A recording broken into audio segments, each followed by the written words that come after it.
So many fascinating lessons already. Speaking of lessons, I know that you have a little work that you have been building, I guess, over the past decade or so, I believe. So you have a new book coming out. That's right. Yes. The Mikko Hypponen Guide to If It's Smart, It's Vulnerable. Tell me, when are we going to be able to get this? Obviously, this is just a preview. It's not the actual No, that's actual just the version. flyer. That's the flyer, exactly. It's going to be a proper book. It will be a proper And when are we going to see it? It's going to be published by Wiley in August, so we'll be having a book launch in Black Hats. And this is a work long coming. In fact, ever since I did my TED Talk in 2011, I've been having publishers asking me for a book, and I've been toying around with the idea and collecting the material. But apparently it took a pandemic for me to actually write it, because I couldn't travel anymore, so I had no excuses, and here we come. We have a book. So at the risk of giving it away, if it's smart, it's vulnerable. Give me a little bit of a rundown on some of the things that you talk about in the book. If there's an overriding message that isn't already on the cover.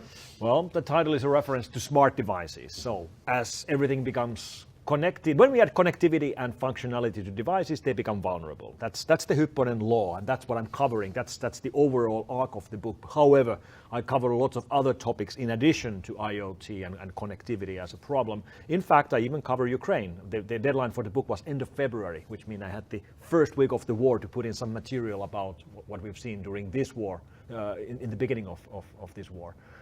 And then I speak about the overall digital revolution where we live in, like what took us into where we are right now and where we'll be going in the next 30 years. I just had my 31st anniversary in information security business, so I'm trying to collect everything I've learned over these decades.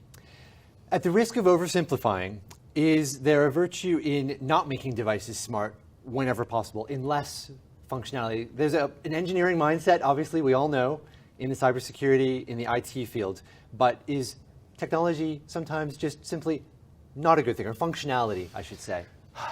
Well, it doesn't matter what we think. It's going to happen anyway. Every device will be online. This is the same kind of revolution like we had 150 years ago with electricity and with the electric grid. Now we are completely reliant on electricity. If power goes out, societies stop.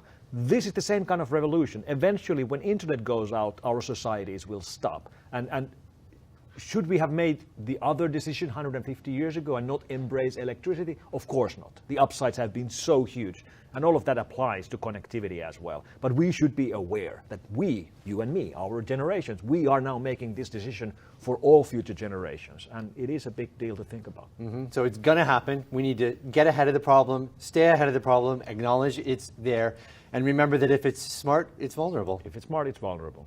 Wonderful. Well, Mikko, it is a pleasure having you in our studio. Thank you so much for your time and your insights today. Thank you, Matt. Thanks for having me.